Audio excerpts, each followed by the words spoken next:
Ele, que muita gente acha que é coach, mas na verdade é um apresentador de TV que ninguém descobriu, Pablo Marçal!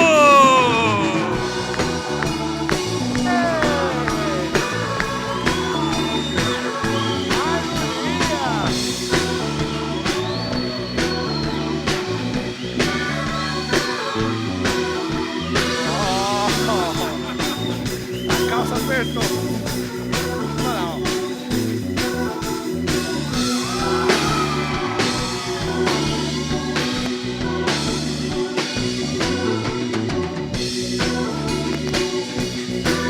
Lá vamos nós.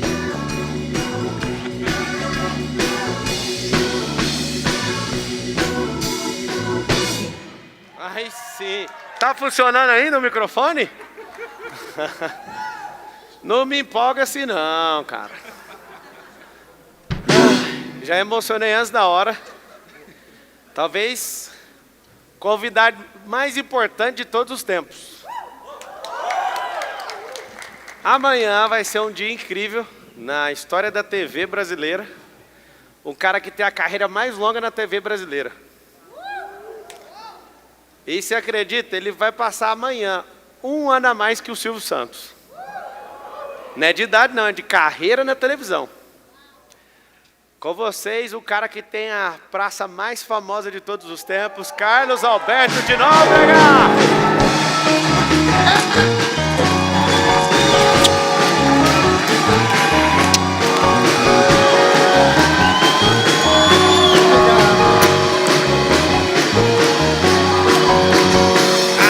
Parceirão! Muito obrigado. Senta aqui. Vamos no seu lugar. Aí sim. A roupa é verde, mas eu sou São Paulino, viu, gente? Olha, é uma honra. Não fala assim não, deixa que eu falo. A honra é minha, Carlos Alberto de Nóbrega. É uma honra estar aqui pela importância que você tem na vida das pessoas. Obrigado. E você falou uma coisa, muitas coisas que eu vi, que realmente me fizeram ser teu amigo sem te conhecer. Uau, o quê? Fala uma, por exemplo. Eu vou chorar. Avisa pra minha mãe que eu vou chorar. Olha, gente, eu sou muito chorão, hein? Então, se eu der uma choradinha... Mas eu não vou chorar porque o Popetone está aqui e ele me tira do sério. Pra quem não sabe quem é o Porpetone, ele é o Pablo Marçal. Hoje ele vai ver. Vai ver. Hoje nós vamos resolver esse negócio. Mas estou aqui com muito prazer, estou muito feliz, estou muito emocionado pelo dia de amanhã, porque pelas pessoas que já conversaram pela sua própria vida, eu me senti um pouco aquilo que você fala, porque nas entrevistas as pessoas geralmente só falam das pingas que você bebe, mas não falam das pingas, dos tombos que você leva. E eu, justamente por aquilo que você prega, eu lutei muito, apanhei muito da vida. Foi muito difícil para mim ter um pai famoso e muito inteligente e culto. Então, desde pequenininho, eu já ouvia falar, pá, seu pai foi tão inteligente, você já repetiu de ano 2 vezes, sei o quê. Eu acabei ficando gago. Só para você entender, como você vai fazer amanhã? 70. 70 anos de carreira. Você está falando do seu pai, aqui só tem menino, ninguém sabe que é seu pai. Emanuel de Nóbrega já morreu há 48 anos. Ele foi o criador da praça. Era na Globo? Não, era na Rádio Nacional, que depois virou Globo, e TV Paulista, que virou TV Globo. O que virou Globo? O que era antes? A TV Paulista. TV Paulista foi a segunda estação de televisão no Brasil. A primeira foi a Tupi, depois a TV Paulista, que era num prédio ali entre a Consolação e a Paulista, e não é da minha época. Eu não cheguei a trabalhar lá. E você fazia, por exemplo, um programa no segundo andar, por causa do cenário, que era prédio pequeno. No tempo, na hora que tinha o intervalo, a gente corria, eles corriam para o andar de cima para fazer continuidade daquilo que faziam, para mudar o cenário. Eu entrei logo depois disso. Tanto é que não dava para fazer o programa nesse prédio e começou a ser feito no na Rádio Nacional, no palco da Rádio Nacional de São Paulo, hoje TV Rádio Globo. E foram, assim, momentos maravilhosos, porque não tinha videotape, as câmeras pesavam 1 tonelada, e ninguém tinha experiência de nada. E aconteceram coisas muito engraçadas, né, dos principiantes. Eu me lembro, o Golias já morreu há 18 anos. Foi o maior comediante que surgiu na televisão brasileira, sem dúvida alguma. Sem dúvida alguma. E a gente fazia um programa chamado Zilomag Show. O Zilomag era um rádio. Naquela época, eu estou falando de 1954, 53, 54. Quem patrocinava, mandava no programa. Não é hoje que você compra uma janela, né? Então, o rádio de carro, Zilomag, fazia um programa aos domingos à noite. E eu comecei a escrever, eu não vou citar o nome da pessoa, apresentava, e o Walter Avancini, que foi um dos maiores diretores de novela, premiados internacionalmente, ia cuidar da parte de teledramaturgia dessa emissora. Bom, ele dirigia, nessa época, esse Zilomag Show. E a agência de publicidade nos chamou. Eu tinha 18 anos, o Avancini devia ter uns 19, e esse apresentador tinha 24 anos. Nós fomos lá na agência, e o dono, chama-se Carlos Alberto, disse: olha, vocês são muito jovens, e vocês sei que começou a depreciar a gente. Aí, tá bom, vamos mudar. Eu fui para a rádio, e falei com meu pai: olha, eles querem mudar isso. Assim, não, faz uma coisa, tira o teu nome, tira o nome do Avancini e tira o nome do apresentador. Bota direção geral Manuel de Nóbrega, que meu pai tinha muito poder. Ele lançou os maiores comediantes do passado. Uns 2 meses depois, fomos chamados, e não mudou nada. Fomos chamados lá pela agência, está vendo? Não é por mal, é porque vocês são muito jovens. Graças a Deus, eu cresci como redator, porque a minha função é de redator. Eu crio. E você gosta de escrever até hoje? Agora não. Eu dou uma coisa que é mais difícil, eu dou ideia. Eu crio personagens. Mas cansado, porque eu tenho que ninguém mais faz nada sozinho, né? Só para as pessoas, porque elas terem uma noção, todo mundo que são muito jovens, assistiram, né, o Carlos Alberto desde criança, igual eu. Carlos Alberto, você está com quantos anos? 88. Não, uma salva de palmas. Ó.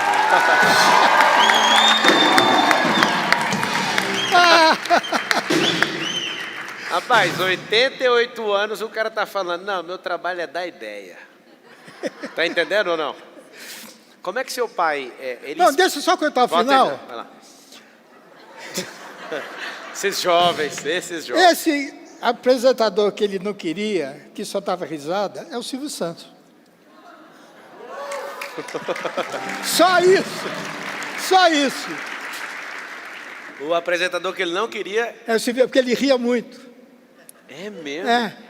O que tem de gente incapaz, incompetente, mandando na gente, naquela época, pelo menos. Um dos meus defeitos, que para mim é qualidade, mas é um defeito, que minha mulher, ela é médica e ela faz um pouco de análise comigo, me ajuda muito. Eu fiz análise 10 anos e meio, por isso que eu mudei muito. Eu não aceito opinião de quem sabe menos de mim. Entende? Não aceito.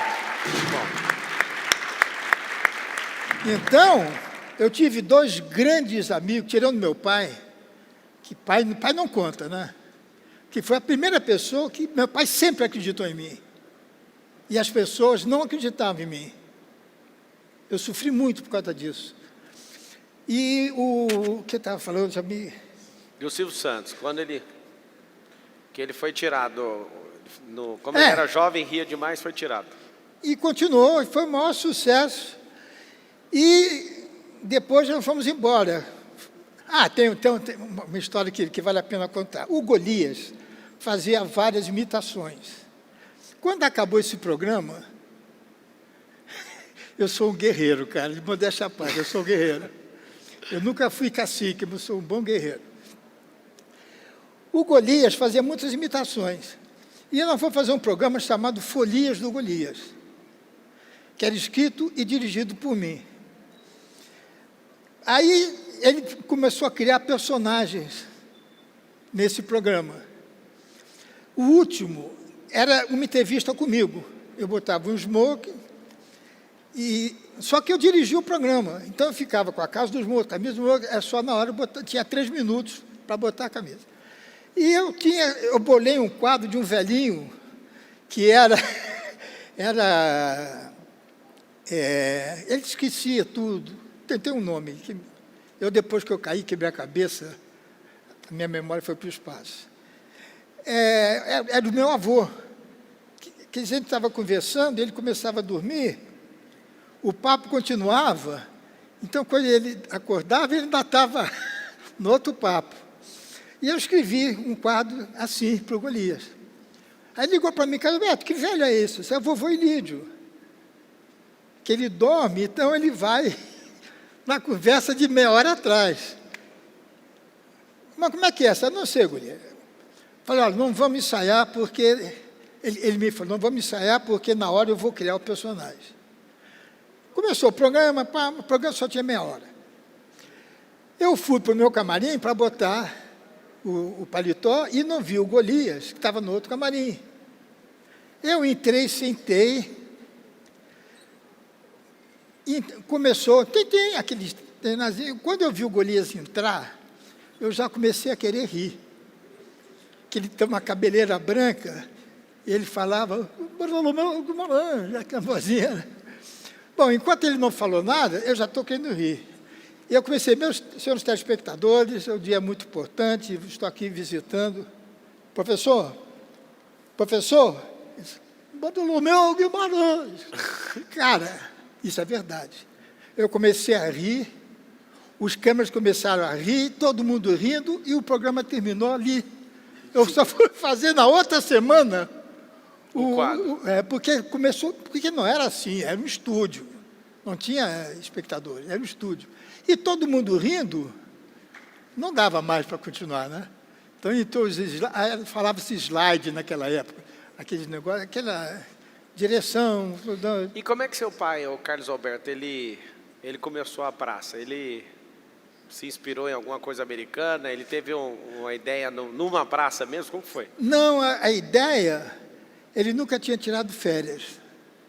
E o Vitor Costa, que era o dono da TV Paulista, ele e o Luiz Ramos, pediu um programa para ele, de humor. Ele disse, ô Vitor, eu vou agora ser de férias, só volto em fevereiro, deixa eu voltar que eu te trago uma ideia. Não, já está vendido, sei o que tem que fazer. Olha o nome de um programa de humor, UFE no ar, UFE no lar, União Fabril Exportadora. Isso não é nome, isso é um palavrão, né? Por humor? Ele deixou 4 programas escritos. Eu me lembro que eu fiz o primeiro, depois a Hebe fez o segundo, tinha outro, enfim, e foi horrível. Quando meu pai chegou, ele é muito amigo do Vitor. Porra, Manel, que loucura, o que é isso? Eu te avisei. Mas eu trouxe uma ideia. Qual foi a ideia? Ele estava no hotel, em Buenos Aires, e tinha uma banca de jornal e um banco. E meu pai começou a perceber que tinha sempre um senhor que ia comprar o jornal e ficava lendo no banco. Falou, olha a ideia aí. Um aposentado, lendo jornal, e surgiu a praça, que era a coisa mais, até hoje a coisa mais simples que existe, porque o difícil é fazer o simples. É um banco e artista. Entra pela direita, sai pela esquerda, sai pela frente e volta. Um cenário naquela época era pintado, não é esse cenário. Era uma tapadeira pintada, um coreto, e explodiu. Você teve vontade quando? Assim, você viu seu pai fazendo um programa, você tinha quantos anos quando você teve aquela Tinha primeira... 18. 18. E ele, ele tinha 23 anos mais do que eu. Ele nasceu em 13. Eu nasci em 36. Então seu pai fazia o programa e você já desejava. Você olhava e falava assim, eu vou comandar essa praça. Eu queria ser o meu pai. Uau. Queria ser meu pai. E você acha que o Marcelo... E eu fracassei, eu me senti fracassado porque eu nunca conseguia sê-lo. Primeiro que eu fui nadador, adorava natação. E ele era forte, eu era magro, porque naquela época o físico não era muito importante. Não precisava ser da tua altura, podia ser de uma altura menor para andar. E eu nunca consegui ficar forte. Aquilo me incomodava. Meu pai falava francês, inglês e alemão, como nós estamos conversando aqui. E eu repetia 3 anos. Que eu queria nadar, eu tinha paixão por... E depois é que eu fiquei sabendo que eu sou disléxico. Só que na minha época não havia isso. Eu não consigo falar 2 coisas ao mesmo tempo. Eu só leio aquilo que eu gosto de ler, só faço aquilo que eu gosto de fazer. Só que naquela época, o Carlos Alberto era burro e o Manuel de Nóbrega era um sujeito... Acha para mim aí um vídeo ou uma foto do pai dele na praça, essas fotonas das antigas aí. Me fala a maior decepção que você já teve ali na praça. Teve alguma coisa que aconteceu nesses anos todos de carreira, que você olhou ali e falou, cara, que bosta que foi isso aqui. Você é muito simpático, parece que você nunca tem problema, parece que você sempre está rindo, essa energia que você transmite ali pela TV.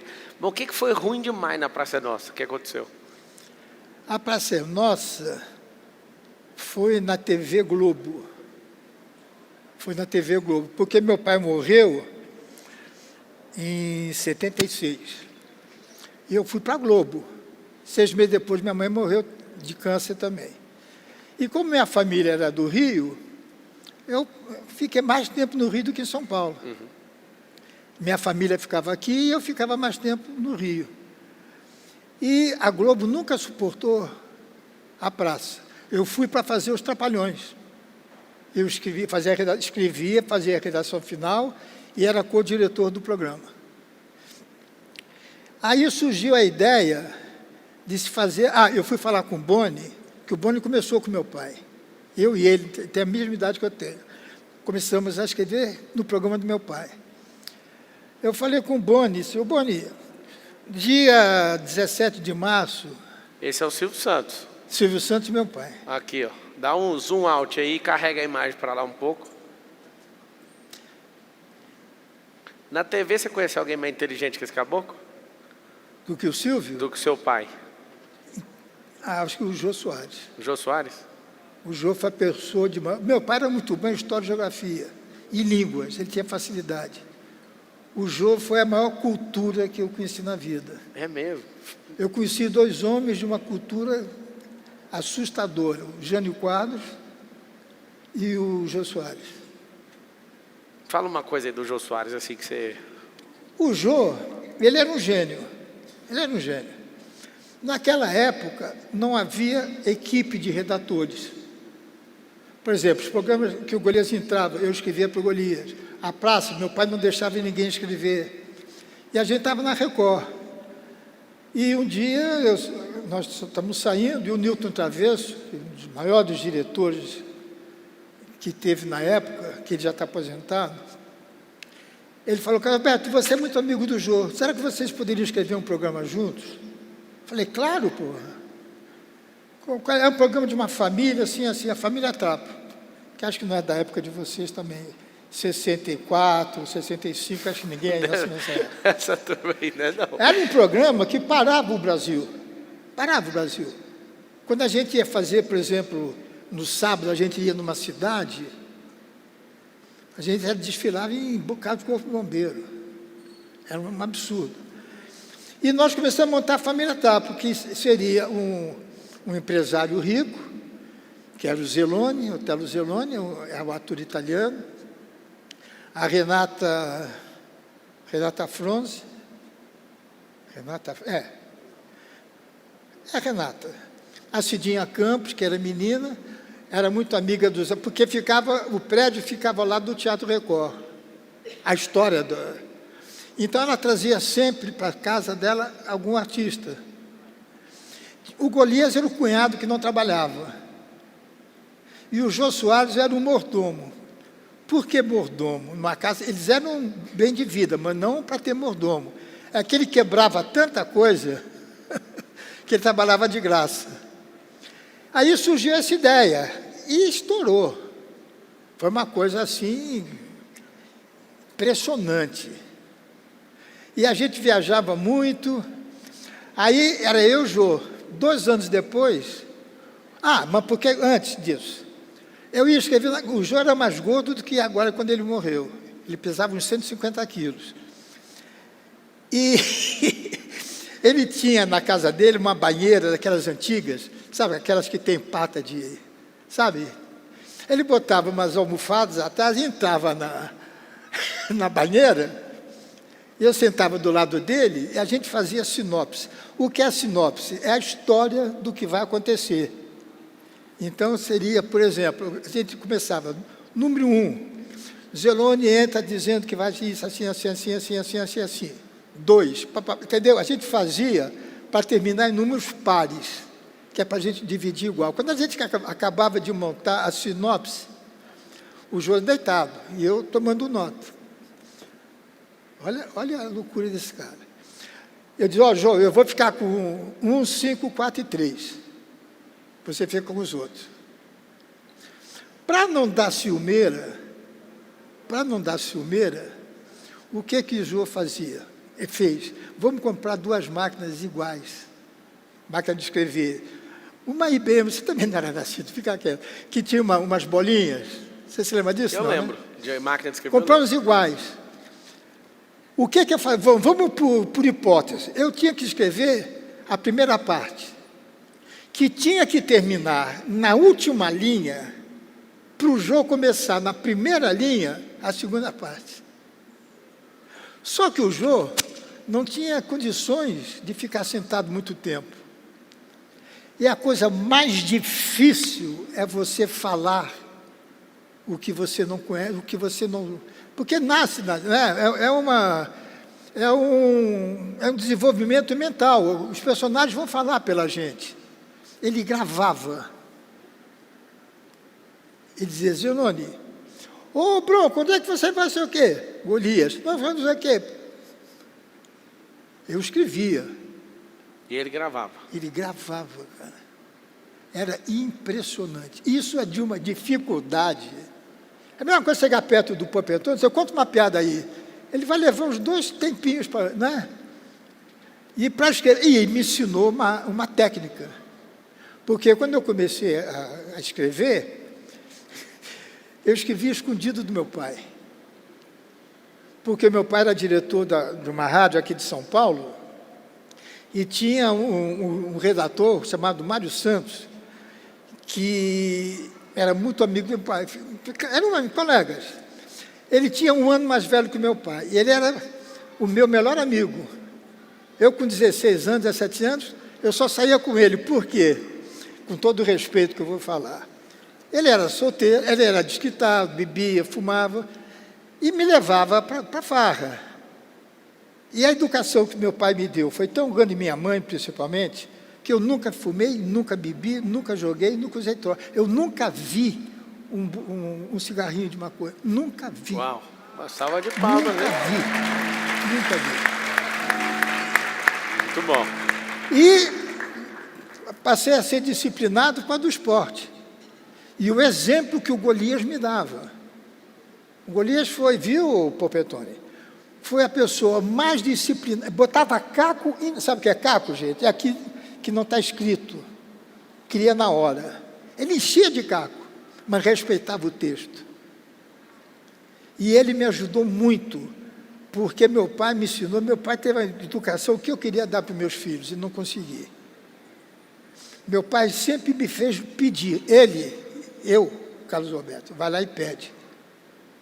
Então, quando eu fui renovar o primeiro contrato, eu e Golias, a gente estava na casa da Hebe, que a gente se contava quase todo fim de semana. Walter Forte, uma gente que vocês não conhecem, mas uma turma muito boa. E na segunda-feira, o Vitor Costa ia chamar a gente para falar sobre o contrato. Então, nós ficamos numa sala, eu e Golias, ele fazendo o Vitor Costa e eu conversando com ele, dando o que eu quero, e ele repetindo, depois fazia o contrário. Eu era o Vitor Costa e ele era o Golias. Na segunda-feira, fomos para a rádio, Golias entrou primeiro, disse assim, está tudo certo, sei o quê, parará, pô, que bom. Eu entrei, falei, o que você quer, Carlos? Quero discutir, né, fala com o teu pai, porque teu pai... Puta. Eu fiquei com uma raiva, porque ele me cortou, mas eu queria discutir com o cara, eu queria ser eu. Até hoje, eu falo do meu pai, eu choro. Ele morreu há 48 anos. Porque nós tínhamos, naquela época, os pais, não é como hoje, você tomava benção ao pai, tomava benção ao tio. Não quer saber meu pai de você, pô. Mas ele me ensinou exatamente isso. Garra, vá você e peça. Muito bom. Entendeu? Então, mas isso, gente, marcou muito a minha vida, porque ninguém acreditava em mim. Não é que eu queira dar uma de bonzinho, não. Ninguém acreditava em mim. Primeiro diziam que era meu pai que escrevia para eu ganhar. É um absurdo, que meu pai tinha o maior salário do rádio. Certo? Depois, na televisão com Golias, com Golias qualquer um escreve. E 80% do que o Golias fez em 40 anos de carreira foi escrito por mim. Eu só não escrevi os filmes e o show dele. Televisão e rádio sempre fiz. Acha a foto do Golias aí com o Carlos Alberto. Ah, ele merece, viu, gente? Acha a foto merece. dele. Responde uma coisa para nós, Carlos Alberto. No começo do Silvio Santos, vocês eram bastante amigos, né? O Silvio surgiu por causa de um tio meu. O meu tio era estudante de medicina lá no Rio e precisava de uma graninha. Então ele foi fazer um teste na Rádio Continental. Palmas para ele, gente.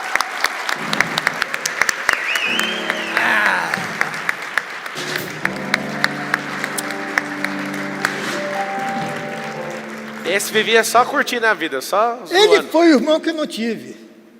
Ele foi o irmão que eu não tive. Muito bom. E o Silvio, a aparição dele. O Silvio, ele foi fazer um teste na Rádio Continental. Tinham 3 pessoas para fazer o teste. O Silvio, Chico Anísio e o Silvio Santos. Que teste? Como é teste, que é? Repete teste o teste de locutor. Vamos lá, qual que é o quem estava no teste? Rádio Continental, não sei o que, sabe aquela voz impostada, né? Quem era que estava no teste? O Silvio? O Chico Anísio, o Silvio Santos e o meu tio. Legal. Claro que o Silvio ganhou. Claro. Aí o meu tio ficou amigo dele, porque os 3 continuaram trabalhando, mas o horário nobre era do Chico. Você está no rádio também? Não, eu comecei no rádio. Não, ainda? Você faz alguma coisa no rádio? Não, muitos anos. Não, o rádio eu parei há pouco tempo, uns 65 anos. E aí ele encontrou o Silvio Santos pela primeira vez por causa dessa entrevista. E ficar num colégio de rádio. Aí o Silvio falou, foi em 1954. O Silvio queria vir a São Paulo, tentar a vida aqui. E o Fernando falou, olha, Silvio, meu irmão, ele é mais famoso que nota de 10 lá. Vou dar uma carta de apresentação e ele vai te arrumar emprego lá. O Silvio veio, mas o Silvio tem muito caráter, ele tem assim uma personalidade muito forte. Ele foi primeiro fazer um teste sem dizer nada, na Rádio Nacional, passou no teste, aí ele procurou meu pai e mostrou a carta. Entendeu? Ele quis primeiro, e ele começou então a trabalhar com meu pai. E a gente fazia show em circo. Como a gente ganhava, era bom naquela época, mas a gente queria mais. Quem não quer progredir? E o circo a gente dividia. Eram Golias, O Roberto Luna foi um cantor também muito famoso, cantava boleros. Eu, Canarinho e uma moça bonitinha, a Tânia, que fazia... E a gente ia fazer show em circo. E o danado do Silvio, ele começou a dizer, pô, esse negócio é bom. Porque, por exemplo, eu ganhava 3.000 cruzeiros. Golias ganhava 4.000 cruzeiros. A gente tirava numa semana esse dinheiro. Porque a gente fazia 2 circos no sábado e 2 no domingo. Era a casa, diria 50%. Então, por exemplo, para quem mora em São Paulo, o primeiro circo era na Lapa e o segundo na Penha. O daqui, da Lapa, fazia primeiro a nossa parte de variedade e depois a segunda parte da comédia. Enquanto lá, na Penha, eles estavam fazendo a comédia para depois a gente fazer. Então, eu conheço São Paulo, eu conhecia como gente grande, porque a gente saía da Lapa e tinha coisas gozadas, que às vezes atrasava, e várias vezes aparecia o palhaço, eu estava chorando na rua, pô, eles não vêm, eles apareceram, não sei o que, queriam botar fogo no circo, queriam bater, era sensacional. E a gente, quando o circo lotava, isso é que é gostoso da vida, a gente ia jantar fora, sabe, a gente tinha já dinheiro para poder ir no restaurante. Então, isso tudo nos uniu muito. E o Silvio, 100 anos na frente da gente, falou, ô Carlos, como é que eles fazem isso? A gente divide em 5. A diferença de vocês de idade é de quê? 6 anos. 6. Vocês já chegaram a dividir apartamento? Vocês já moraram junto? Não. Não? Apartamento era para outra coisa. O que foi que o Silvio Santos, que você viu assim, Carlos, no progresso ali do Silvio, o que mudou na cabeça dele que ele virou esse cara bilionário? É igual a você, a pessoa já nasce com destino. Ele era camelô, pô. Ele era camelô. Chegou a ter essa potência. É cabeça. Nascem pessoas, eu acho que são ETs. Eu acho.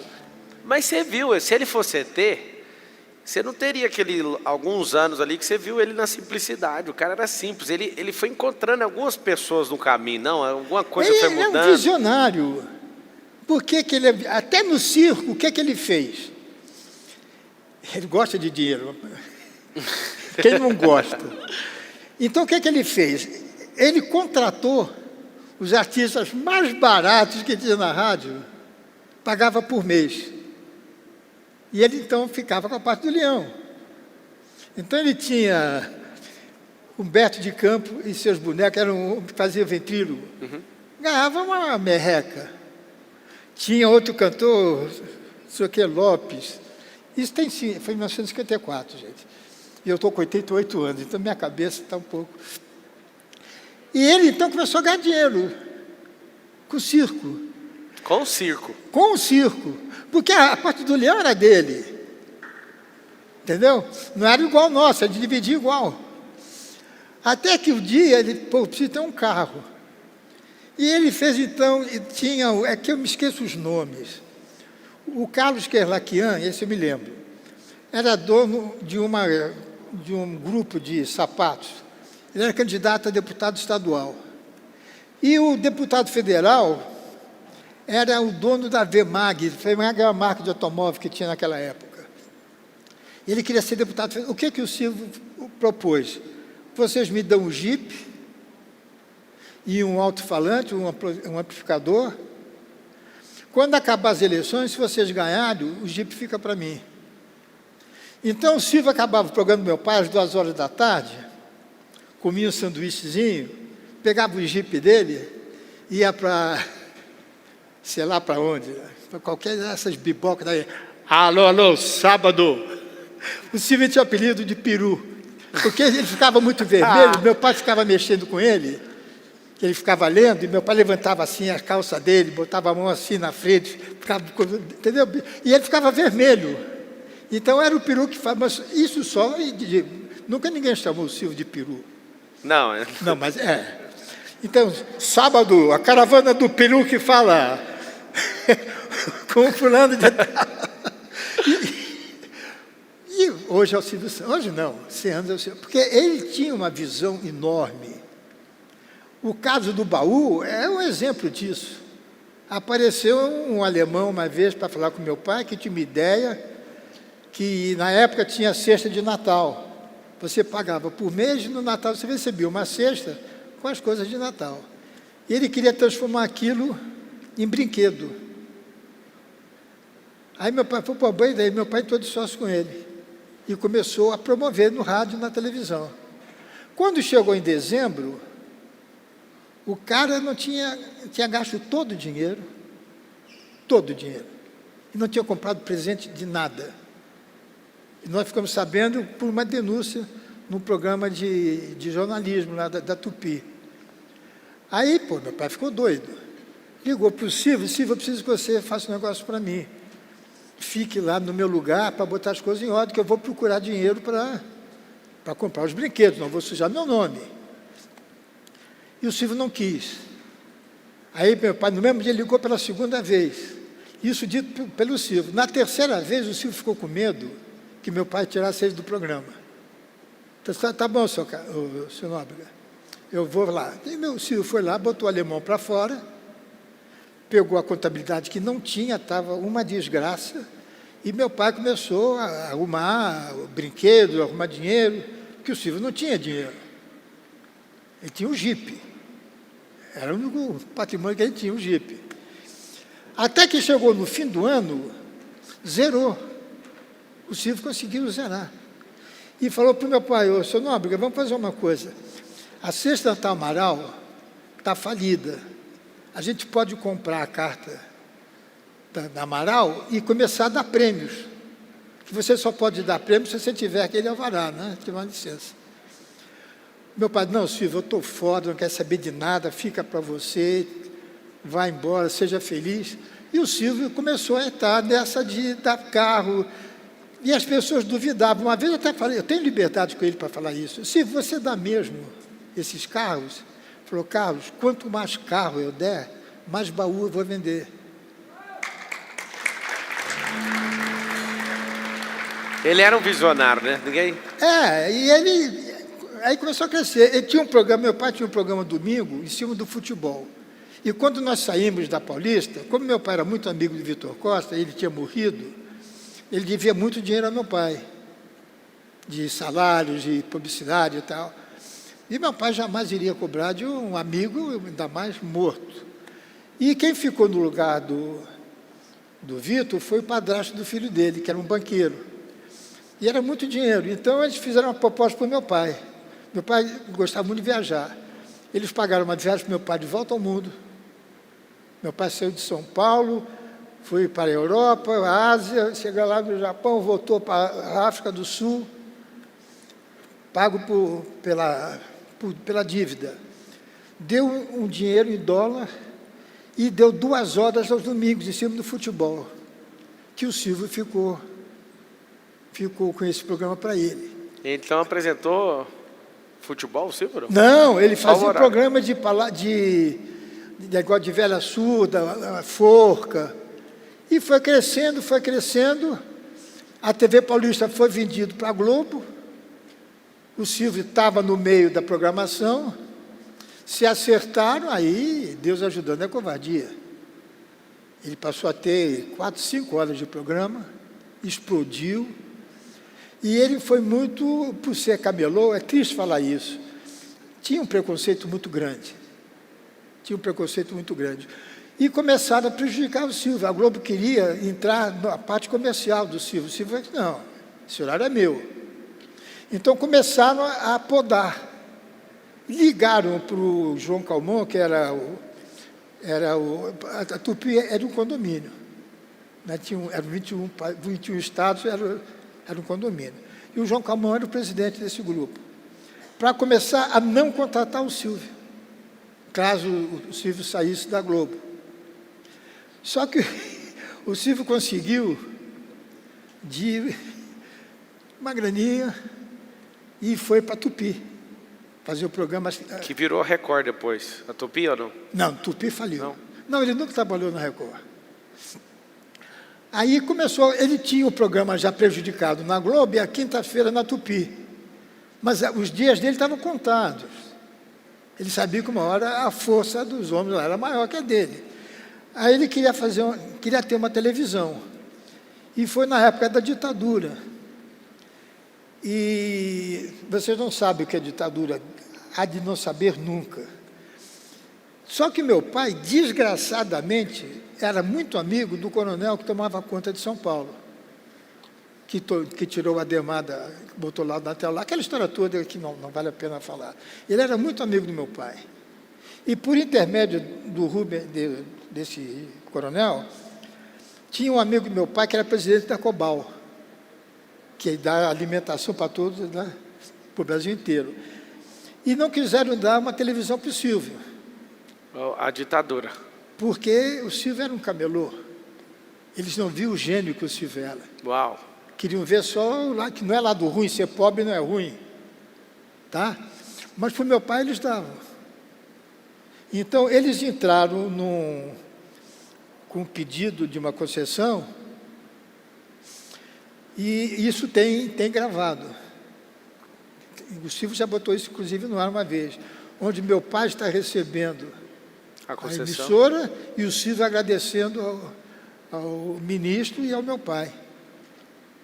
Foi a única vez que eu vi o Silvio chorar, porque meu pai já estava terminal, meu pai já estava nas últimas, e ele foi a Brasília receber a concessão, e dizendo que, finalmente, a televisão brasileira ia ter um canal feito por artistas, para dar emprego para os artistas, para os pintores, porque a Globo era muito americanizada, não é? Vinha tudo dos Estados Unidos.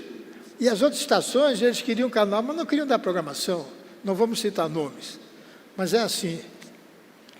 E ganharam.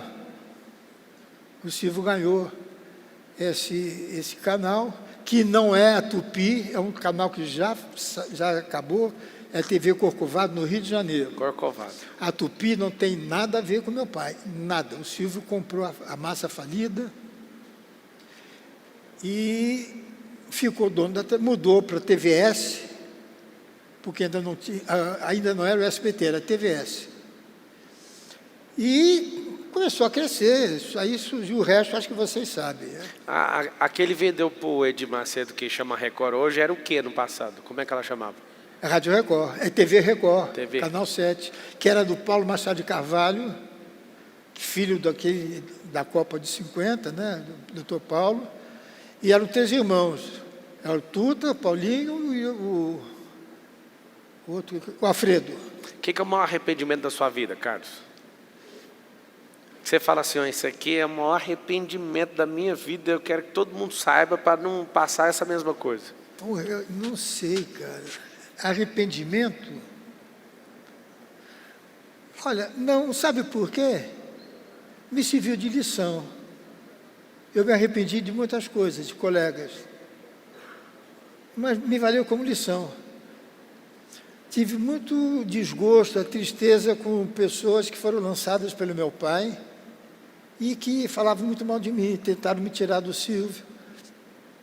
E o Silvio, não preciso puxar o saco dele, porque eu já estou em final de carreira, ele está mais lá. Ele tem uma coisa que poucas pessoas têm, honra. Eu tenho um acerto de fio de bigode com o Silvio. Eu fico até emocionado.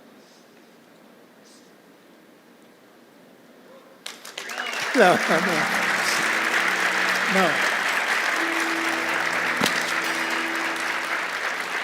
Pelo seguinte, o meu pai, em junho de 75, ele teve um câncer.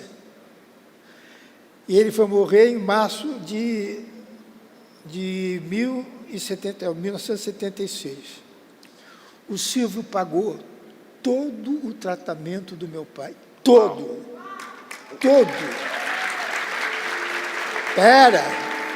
Ele tinha dinheiro para isso. Agora é que entra o Silvio. Nunca me pediu um recibo. Ninguém podia saber. Então, eu disse assim, Carlos, quanto é que vai custar a operação? Tanto. Dá um cheque teu e fala para a Zilda. que eu coloco o dinheiro. Ele nunca prestou contas comigo, ou eu com ele. Isso foi muito bonito, porque a palavra do Silvio é lei. Quando ele me levou para... eu tenho um arrependimento. Vai lá. Tenho. Eu briguei com o Silvio uma vez. Conta para nós a briga com o Silvio. Eu briguei com o Silvio, por causa da televisão. Fiquei 11 anos sem falar com o Silvio. 11 anos. Na minha casa não se ligava domingo televisão na Globo. E o pior, eu fui saber muito depois que eu estava errado. Fizeram na minha cabeça. Fiquei 11 anos sem ouvir a voz dele.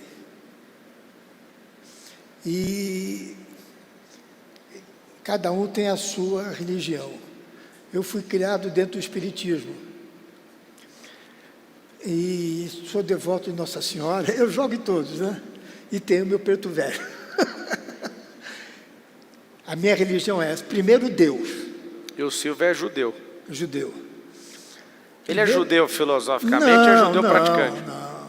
Ele, que eu saiba, não, porque ele faz Natal. Ele faz festa de Natal. Mas ele, eu acho que não vai à sinagoga. Mas as filhas se casaram na sinagoga. Mas aí, quando eu já estava meio estremecido com ele, porque erro meu, a gente era muito amigo, mas muito. Por exemplo, ele tinha vergonha de ter um carro do ano. Então, ele tinha vergonha de sair com aquele carro. A gente saía todo sábado. A minha ex-mulher, minha primeira mulher, o Silvio e a Cidinha, todo sábado. Eu deixava o meu Maverick na casa dele, pegava o Impala, e a gente ia sair com o Impala, 64. Que carrão, né? E achava que o carro era meu. Ele tinha uma lancha. Eu gostava muito de esquiar. Ele tinha uma lancha. O pessoal achava que a lancha era minha. Não podiam dizer que isso... Por quê? Porque como ele vendia coisas para uma pessoa de poder aquisitivo muito baixo, ele tinha medo que as pessoas... Pô, ele está pegando meu dinheiro, está comprando uma lancha. Entendeu? Então, ele tinha uma lancha, acho que 21 pés, só para esquiar. E a lancha dizia que era minha. E nessa época, ele estava passando uns problemas sérios, a gente saía só nós dois, e a gente falava muito, conversava muito. E isso fez enraizar a nossa amizade. E o que ele fez pelo meu pai. Eu jamais ter palavras ou gestos para agradecer um homem desse. E quando eu fui para o SBT, por que eu falei espiritismo? Porque às vezes eu sonhava, porque eu sofri muito quando a Globo botou a praça no ar, que eu achava que era eu que ia sentar no banco. E o Boni não quis uma pessoa exatamente diferente do meu pai, botou Miele.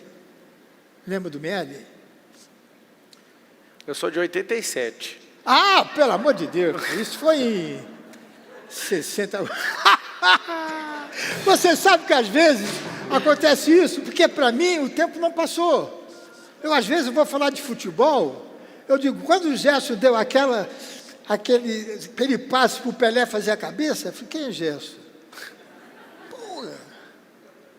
Pelé, claro que sabe, mas eu fico fora, porque eu ainda estou naquela época de futebol. E você está ativo, né? Você é um cara de 88 anos que toca um programa de televisão, com 70 anos de carreira. É difícil ver essa meninada aqui, você vai explicar os negócios?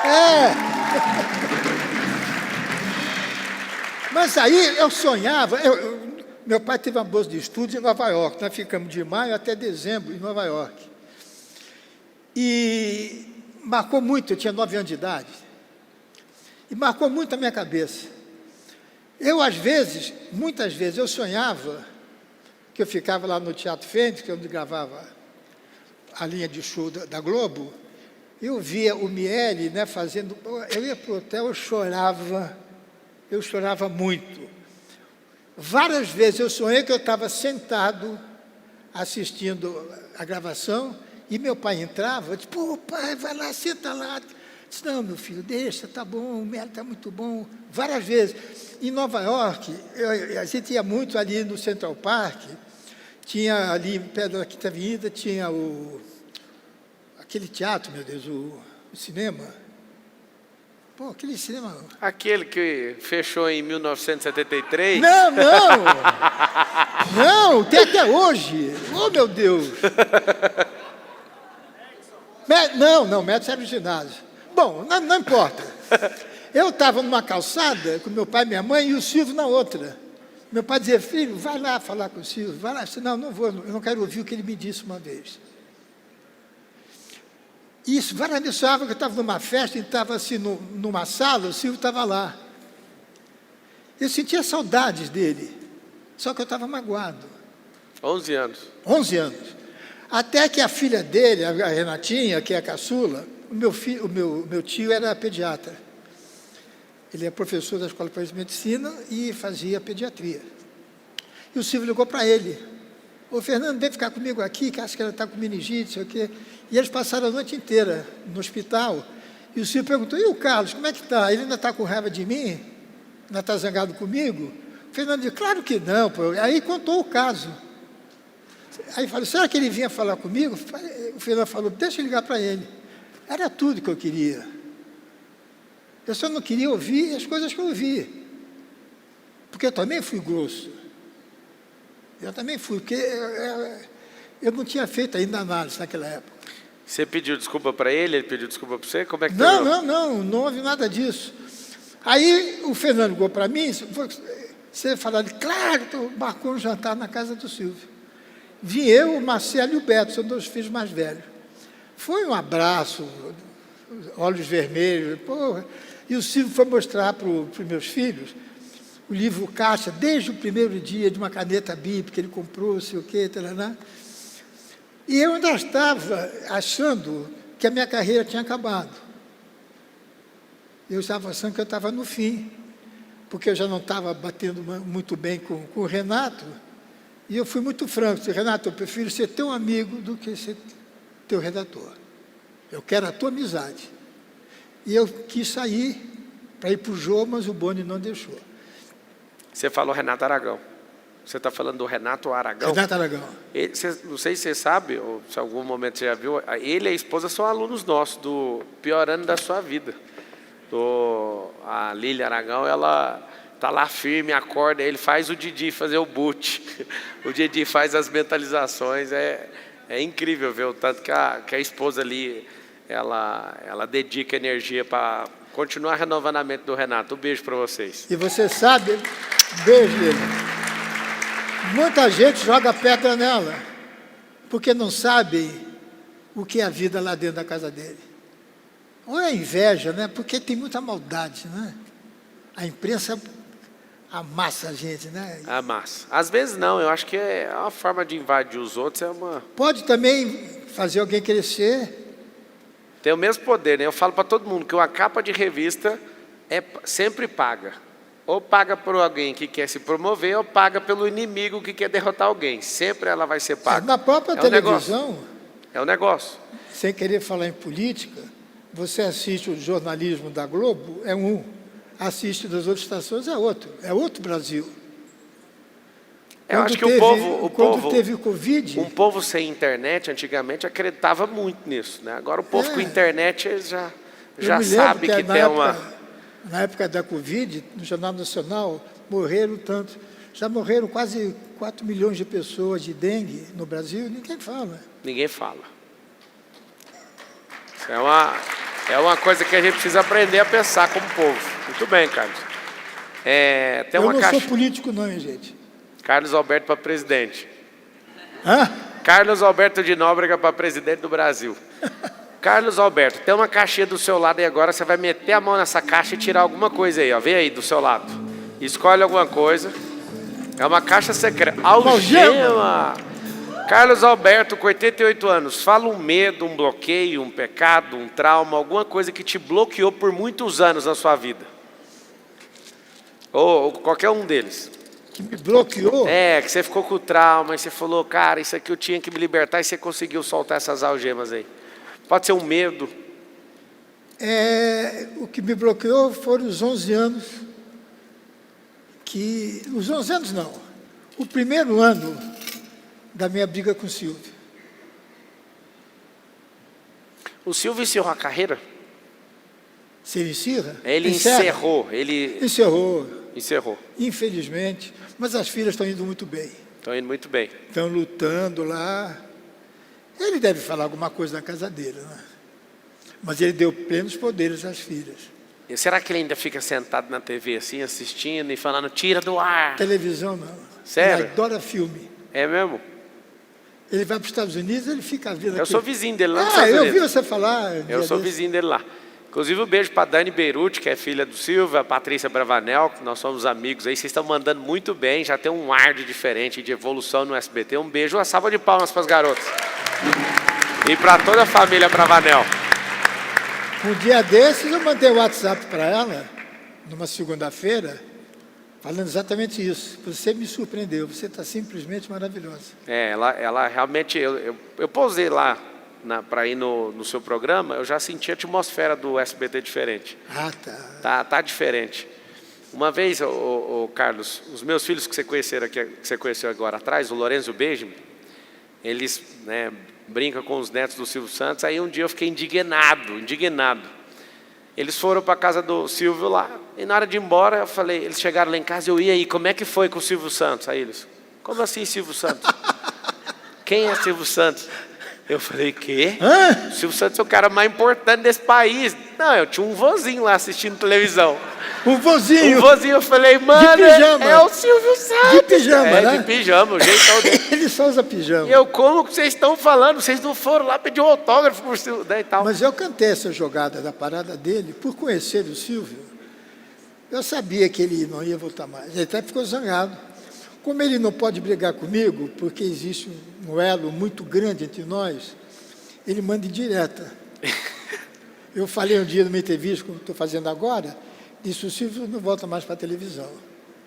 Como ele não podia brigar comigo, ele montou um BO para toda a emissora, que era proibido falar, que ele ia parar. Ué, mas isso é proibido, por que você está falando? Não, ele já não está mais lá. Né? A preocupação de quem tem 88 anos. Seja livre como o Carlos Alberto. Assim, quem tinha que estar com medo era o Celso Portiolli, né? Que ainda está aí, tá... Foi um que eu errei, tá vendo? Foi? Porque eu sempre falei para o Celso, ele já quis sair umas 2 vezes lá, você fica que você é o substituto do Silvio. Só que apareceu a Patrícia mandando ver, ela está cada vez mais solta, e a gente lembra até o Silvio. E foi mesmo melhor, porque era muito peso. Você substituiu um monstro sagrado, né? Ele é insubstituível, na verdade, né? Insubstituível. Ele é como se fosse uma entidade na mente das pessoas. Ele transcendeu de uma pessoa comum. Não é porque ele é famoso, é porque todo mundo gosta do cara. Ele é um ET. Ele é um ET. Carlos, pega mais uma coisa aí na caixa. Tem um livro aqui. Conseguiu tirar ou não? Quer ajuda? Espera aí. Já achei. A Bíblia. Essa Bíblia é em inglês, mas ele fala um versículo na Bíblia. Tem mais de 30 mil. Mas está em inglês aqui, né? Não, é só a Bíblia. É o objeto. Essa está em inglês. Me fala um versículo que você ouviu, se estiver, claro, ou alguma história bíblica que você fala, cara, essa aqui mexeu comigo. Essa é a primeira vez que alguém tira a Bíblia aqui no programa. O que mexeu mais comigo ou um versículo, ou a história de alguém. Não, foi a morte dele. A morte de Cristo? Aquilo não...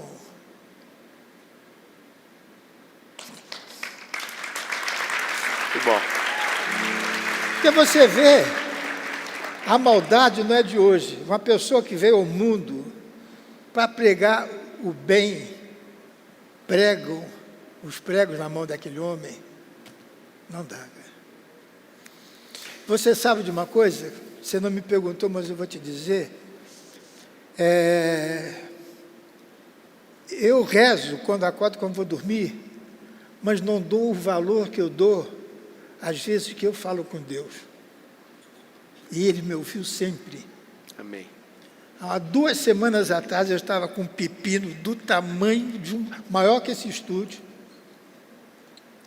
Eu me ajoelhei, teve mais Nossa Senhora. Falei, isso não pode acontecer comigo. E não aconteceu. Glória a Deus por isso. Glória a Deus. Você falar com Deus é bom, porque Ele te ouve. Amém. Às vezes eu estou conversando com você, você está pensando em outra coisa. Não é verdade?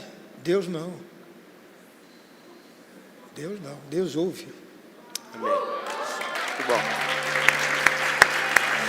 Ó, prepara aí, já toca a nossa música do Direto do Como. 2 perguntas. Pega aí o microfone, vocês vão fazer pergunta. Não é consultoria, não é terapia, é direto no como. Fechou? Antes de passar para vocês, agora é você que, o Carlos Alberto, que faz uma pergunta para mim. Vá direto no como. O que você quer saber? Eu quero saber, você é coach? Não.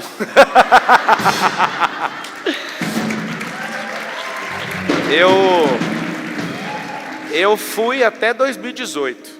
Porque mandaram perguntar isso. Eu ia te perguntar, mas estava com medo. Disse, não, pode falar que ele vai gostar. Não, eu não sou. Eu estive. Né? Isso não é da minha identidade, mas o brasileiro, ele gosta de pegar no pé das coisas, de todas as coisas. Né?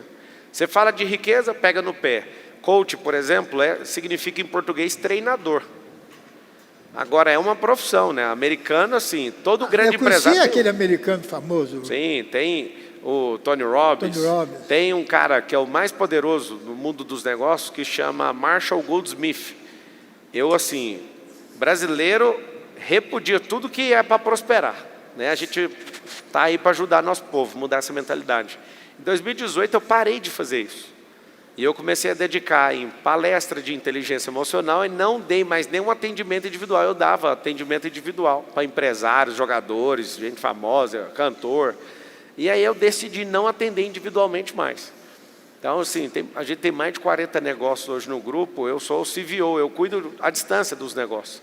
Mas eu amo isso aqui, ó. Eu amo pegar código. Você está falando aí, eu estou vendo uma geração inteira de uma televisão passando na minha frente. E eu tô sendo tocado profundamente mesmo de ouvir sua história. Que a gente sempre te acompanhou da TV, eu era um telespectador ali e agora eu tenho o prazer e a honra de ter você sentado aqui no meu sofá. Eu quero te agradecer mais uma vez por isso. Você quer fazer mais alguma pergunta antes que alguém te faça uma pergunta? Quero, prefiro. Vai lá então. Cadê? Já está o microfone no jeito? Começa com como, hein? Sem como. Ó, tem um cara de capacete ali. Não pode perguntar nada de La Casa. Se for, tá bloqueado, hein? Carlos Alberto, como? Se você fosse escrever um livro, sobre o que você falaria nesse livro? Você já escreveu um livro? Escrevi 2. Agora, nesse momento. Se fosse para você escrever um livro. Já terminei o 3º. Se você fosse escrever... O que é? Não estou entendendo.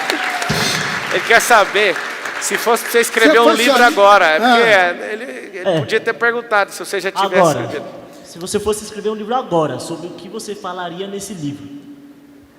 Que pena, Brasil. Que pena, Brasil. Ó, nem é um livro, mas se você quiser pôr sua foto e escrever isso aí, eu pago uns 100 outdoors em São Paulo com a sua foto escrita isso aí. Se quiser, tá prometido. Eu pago lá 100 outdoors, aqueles grandão com a sua foto. Que pena, Brasil. Próxima pergunta para o Carlos aqui, Alberto. Pablo. Vai lá. Boa tarde, meu nome é Eliana Pigato. Uma honra estar aqui à sua frente. Obrigado. Valeu o meu dia. Eu quero te perguntar como você vê o surgimento do próximo ícone da televisão brasileira, tendo Chico Anísio, Hebe Camargo, Carlos Alberto, Jô Soares, Silvio Santos. Como você vê o surgimento? E quem é essa pessoa? Desculpe, eu não entendi. Pode o microfone. Ela falou o seguinte: como é que você vê hoje o surgimento de um novo ícone? Aí a gente falou os nomes, né? Carlos Alberto, Silvio Santos, Hebe Camargo, Jô Soares, toda essa turma que você fez amizade com eles, né? Você é o cara mais em atividade, o cara mais antigo da televisão hoje. Sem dúvida alguma. Como é que você enxerga? A televisão vai acabar ou vai ter um ícone novo? Quem que é? Eu tenho a impressão que, do jeito que a carruagem anda, não vai surgir um grande ídolo. Os ídolos que estão surgindo são passageiros. Ídolo, para mim, é quem começa e fica há 40, 50 anos. Agora, tem colegas que têm uma música só e tchau. A outra estava ouvindo o feeling, lembra dessa música? Tararana. Essa música só tem 50 anos e você não se lembra. Só fez esse sucesso, até hoje toca. Você conheceu o Teletubbies? Então, e a televisão está passando pela pior fase dela. Ela não vai acabar. Porque quando surgiu a televisão, o rádio ficou com medo de perder o seu, né, a sua, espaço, sua né? razão, Tudo era o seu rádio. espaço. E não aconteceu. Tem rádio até hoje, que dá muito dinheiro. E o rádio é o rádio. Você entra no carro, liga o rádio. Você está no barbeiro, se liga, ouve música. É que hoje o rádio é mais um alto-falante. Não existe mais um programa de rádio, programa musical. A televisão está caindo muito, muito, porque não está havendo uma renovação que ela precisava ter. Porque hoje é muito melhor você ser conhecido no Instagram. É o meu caso. Eu vou citar um caso meu, me permita a falsa modéstia. A Praça era um programa de maior audiência do SBT. Depois sem tirar o Silvio, claro. Depois da pandemia, o rádio caiu muito, a televisão caiu muito, e a internet cresceu. Então, hoje, o meu programa, por exemplo, antes da pandemia, quando dava 12, eu não dormia de tristeza. Hoje, quando dá 6, eu não durmo de alegria. É verdade, porque hoje 6 é muito mais do que 12. Mas por que eu estou contente? Porque qual é a razão que a pessoa... Alberto, você não está mais fazendo a praça? Estou, mas eu entro às 11h30 da noite e acaba 1h da manhã. O meu público acorda às 5h da manhã, 6 horas para ir trabalhar. E o que acontece comigo? Eu estou muito mais conhecido agora, porque a senhora, por exemplo, que é na hora do almoço, eu quero ouvir o Popertone. Vá na internet, Popertone, Praça Nossa e tal, e assiste a hora que a senhora quiser. Eu estou no quadro dele. Eu estou nos 15 quadros do programa. Então, eu estou sendo beneficiado, mas eu não gosto disso.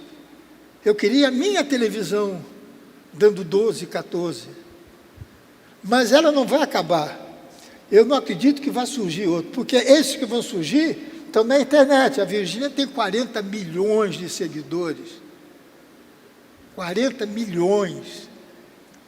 Carlos Alberto, só para você saber... Sabe o que é interessante?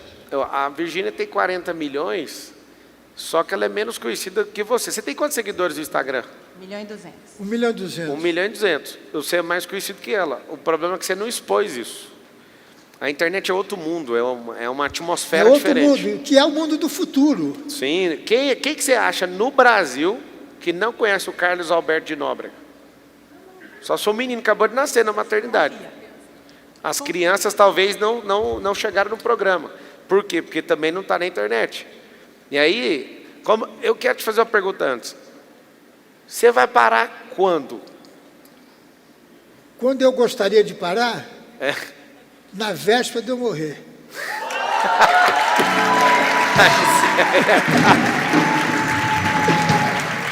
Na véspera. Na véspera de eu morrer. Na véspera. Ontem eu estava conversando com minha mulher sobre isso. Por que você não para? Vai só apresentar o programa. Falei, você quer ficar viúva? A televisão, a praça, é o meu oxigênio. Muito bom. Seu filho vai continuar, o Marcelo? Ele, não sei. Eu não sei. Se fosse ele, eu não queria. Porque ser neto de Manuel de Nóbrega, filho do Carlos Alberto, vão cobrar muito dele. Que são 5 gerações. Que tem gente que se lembra do meu pai. Está com 70 anos, 60 anos, lembra. E acho que é o sonho dele ficar lá sentado. É o sonho dele, né, Paulo Vitório? Ele faz os shows, eu nunca mais fiz show. Não, nunca mais não, fiz 4 ano passado com o Matheus. Porque juntou um grupinho, porque é gozado, uma coisa que acontece, foge completamente do assunto, mas é para você entender. Eu tive os maiores nomes do humor durante muito tempo na praça. Eles foram saindo. O valor que eu dou a essa turma que votou é muito mais valor que eu dou à Praça da Alegria do meu pai e a minha praça antes das mortes. Porque eles, com a juventude deles, com a cabeça de jovem, eles estão me dando uma força enorme. Eu tenho respeito por essa garotada enorme, muito mais do que eu tinha com os outros, porque os outros começaram comigo. Não, você lançou gente demais na Praça Nossa. Entendeu? Então, quando eu vejo o Popetone, quando eu vejo o Marley, o Matheus Ceará, o Paulinho Gogó, eles vieram de graça fazer teste. Hoje ele está fazendo cinema, o Matheus vai para os Estados Unidos fazer não sei lá o quê. O Matheus gosta muito de você. Muito. Muito, muito, Porque muito. é igual o negócio do Chico do Renato. Eu quero ser amigo. O Manfrini, que é o Paulinho Gogó, quando começou a pandemia, eu fugi para o sítio. E um dia ele ligou para lá, minha mulher atendeu e falou para mim, é o Paulinho Gogó. Eu falei, liga, botou no Viva Voz. E ele estava chorando, dizendo, eu não sei como é que eu vou falar para o Carlos Alberto, que eu preciso ir embora. Eu tive uma proposta absurdamente grande. Aí eu falei, manda ele ligar para mim. E ele não ligou. Meia hora depois eu liguei para ele, que ele estava com medo de eu brigar com ele. Falei, cara, isso é a maior alegria que você pode me dar. Você vinha de ônibus, do Rio de Janeiro para cá. Você tem uma empresa de caminhões, você tem lojas de coisas. Você vai fazer 6 filmes como produtor. Cara, teu filho vai estar nos Estados Unidos. O que eu quero mais de você, cara? Amanhã eu morro. Eles ficam desempregados. Porque a praça é uma vitrine. Ele não ganha aquilo que ele vale. Ele ganha muito mais pelo valor dele. Fazendo show. Boa. Porque a praça é uma vitrine. Ó, amanhã vai ser o... Tem alguém hoje em atividade que tem mais tempo de carreira que você? Em atividade, não. Tem o Ari Fontoura, que às vezes faz alguma coisa. Tem o Lima Duarte, com 94 anos, mas só fez um comercial um dia desse aí. Mas atividade contínua não Laura tem. Cardoso tem 90 e pouco. Não, atividade ninguém. É o Nem seguinte, o Silvio. Nem o Silvio. Silvio tem 1 ano a menos que eu. 1 ano. É o seguinte, eu pedi pro time aí pegar umas fotos das antigas e a gente tem uma homenagem para você, Carlos Alberto de Nóbrega. Toca o play aí para ele. O Carlos Alberto de Nóbrega. Vamos cantar todo mundo, vamos ficar de pé e cantar o parabéns pro Carlos Alberto de Nóbrega. 70 anos de carreira na televisão brasileira. Vamos todo mundo ficar de pé? Toca a música do parabéns pro meu amigo. Parabéns pra você. Olha aí. Nessa data querida. Muita felicidade, muitos anos de vida. Parabéns pra você nessa data querida. Muita felicidade, muitos anos de vida. Parabéns. Muito obrigado. Adorei. Parabéns. Eu também sou seu fã, cara. Parabéns. Obrigado pela aula.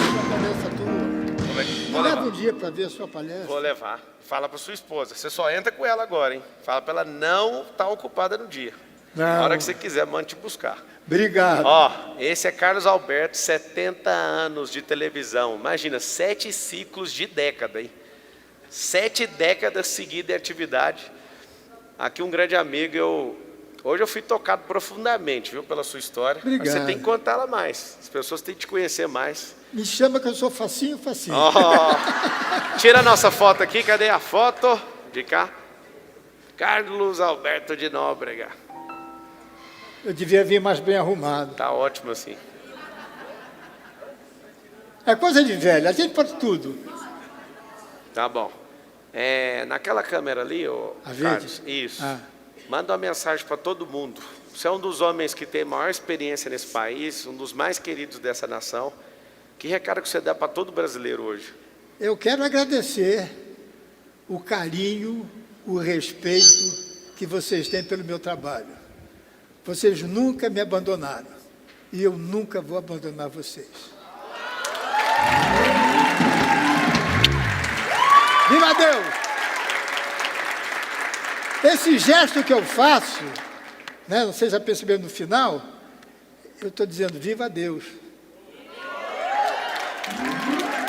Tchau, gente! Esse é um livro que eu escrevi, As 7 Camadas de Identidade, que é um presente para você. Aponta ali para aquela câmera ali, ó. Vira o livro. Opa! Aqui a foto. Não, tá bom. Dá um tchauzinho naquela câmera ali. E tamo juntos até depois do fim, Carlos Alberto! Tchau, gente!